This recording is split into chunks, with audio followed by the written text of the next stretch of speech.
Globe chapter start करने से पहले हमें ये जानना ज़रूरी है कि अक्षांश किसे बोला जाता है, लैटिट्यूड और इक्वेटर किसे बोला जाता है, क्योंकि अक्षांश और देशांतर के बारे में जानेंगे तभी हम ग्लोब को समझ पाएंगे। तो जैसे ये बीच की जो ये लाइन आपको दिखाई दे रही है डॉट डॉट डॉट डॉट करते हुए, इसे बोला जाता है इक्वेटर।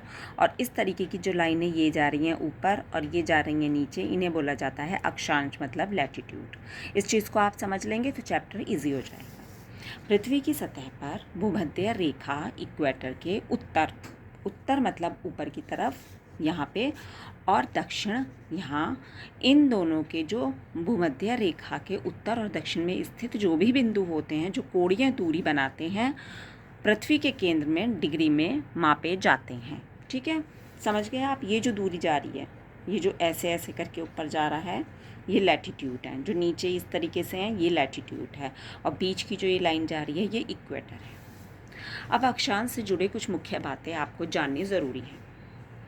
भूमध्य रेखा जो मैं आपको बता चुकी हूँ, ये इसे 0 डिग्री अक्षांश माना जाता है, जो पृथ्वी को 2 बराबर भागों में बांटता है। देखिए, इसे बीच में लाइन खींची और 2 बराबर भागों में बांटा गया है 0 डिग्री। ये जो चीज़ है, ये यहाँ पर 0 डिग्री होगी। इसे उत्तरी और दक्षिणी गोलार्ध में बांटती है। इतनी मैंने बात आपको इसमें समझा दी है। उसके बाद आता है अक्षांश रेखाएं, लाइंस ऑफ लैटिट्यूड। ये भूमध्य रेखा के समानांतर पूर्व से पश्चिम दिशा में खींची गई काल्पनिक रेखाएं होती हैं। इन्हें काल्पनिक रेखाएं बोला जाता है। जो अक्षांश रेखाएं होती हैं, उन्हें काल्पनिक रेखाएं बोला जाता है। ठीक है। उसके बाद आती है पोल। पोल किसे बोलते हैं? ध्रुव।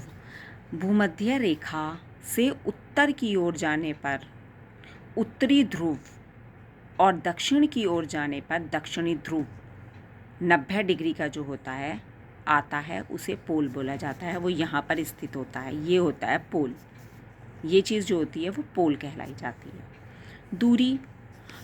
दूरी 2 अक्षांशों के बीच की जो दूरी होती है वह लगभग 111 किलोमीटर होती है। आई होप आपको अक्षांश समझ में आ गया होगा।